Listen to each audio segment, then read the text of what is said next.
Hello everyone. This is the secret book of the elders in every kingdom hall around the world. In this book it has many councils, and they follow this book all the way to the T, because it's made from the governing body, which they supposed to get their information from Jehovah. So I'm going to play something here, and I'm going to show what we was talking about. It's about the blood, how it is in the Shepherd book. So I'm going to let y'all read this, and I'm going to play it.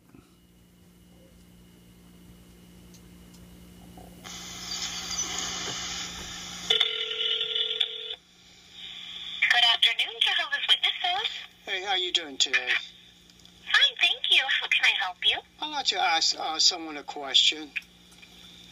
Certainly. Now, is this regarding a Bible question? Yes. All right, and where are you calling from, please? Leesburg, Florida. And the language of your congregation there? English. Thank you. One moment, please.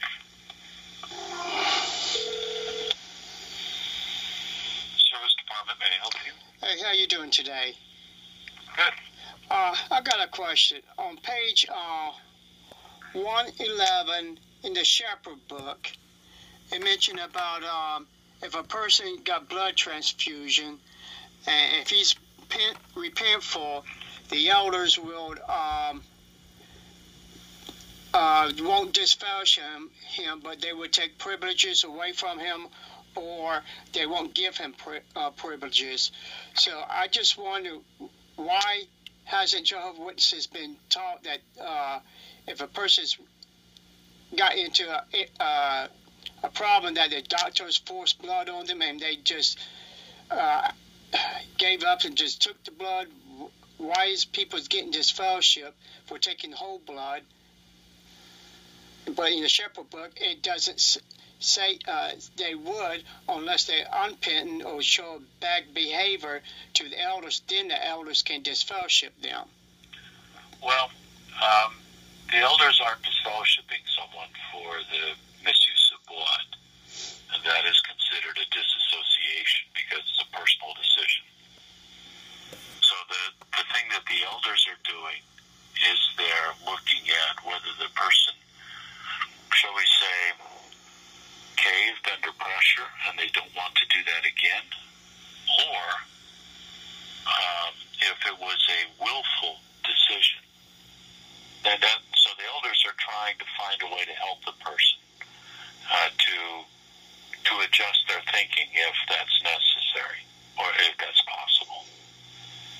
Well, I know my mother's not in the truth anymore, and she, like most people, they take pills, aspirin, and swallow them, and they don't eat it with a meal, and it gave her ulcers, and she almost bled to death. So she had no choice not to take blood, because she would have died right there in the hospital because she lost too much blood.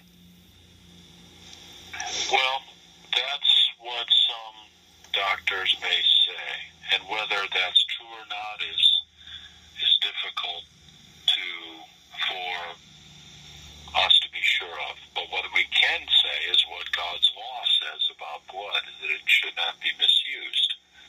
And understandably, some people may, in a moment of weakness, agree to some misuse of it. But the question is that what they want to do? Is that the way they want it to be? Is that the way they will handle it in the future?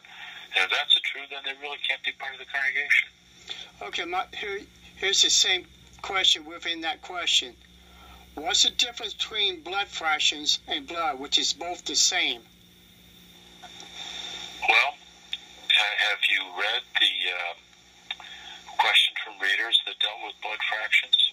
Yes, I went through it, but when I called last week to find out was it right or wrong to take blood fraction, the person told me that he couldn't give me an answer because the governing body hasn't given nobody the answer if it's right or wrong. But if your communication is from Jehovah to the governing body, when it seems like I talked with you last week, and you were referring to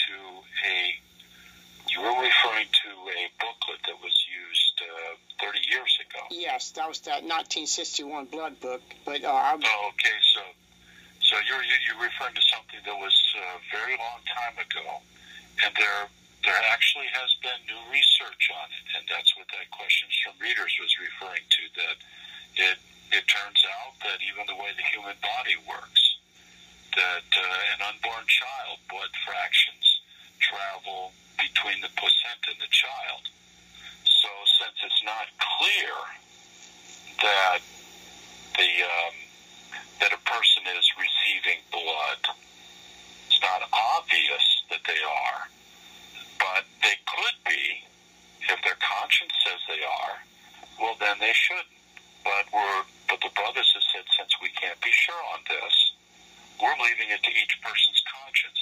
And so that's why I told you I would not answer it yes or no, because it's something that each individual needs to answer yes or no. Not me answering for you, but it's something that you need to answer yes or no for yourself.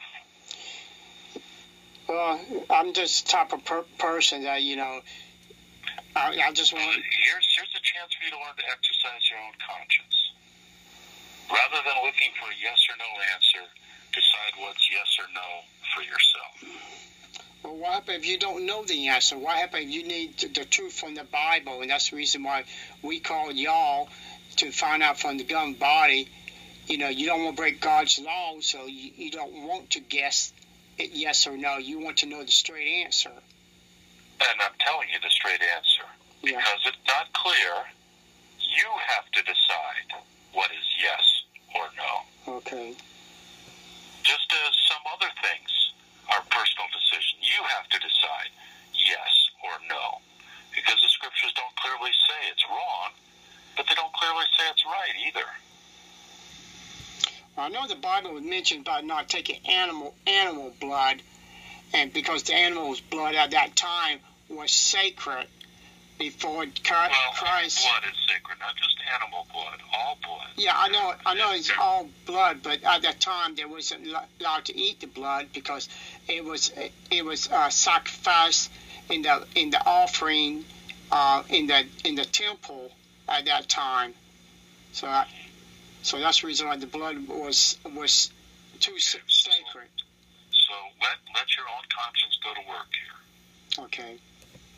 Let your own conscience be what determines whether this is acceptable to you or not. That's what's important here. Learn to exercise your own conscience rather than waiting for someone else to say yes or no. Okay. Thank you very much, then. You're welcome. Okay. Bye. Bye-bye.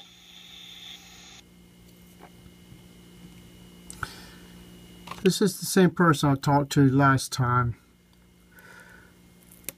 And I still couldn't get the information I wanted.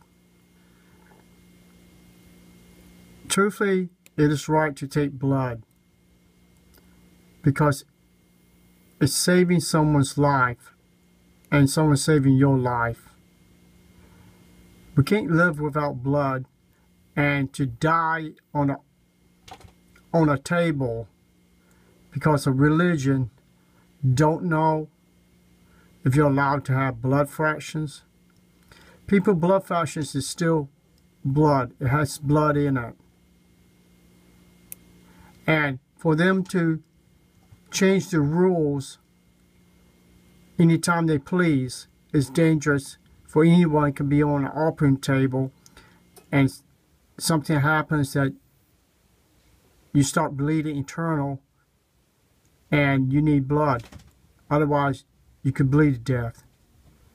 You can't put this on a guessing game if it's your conscience or not.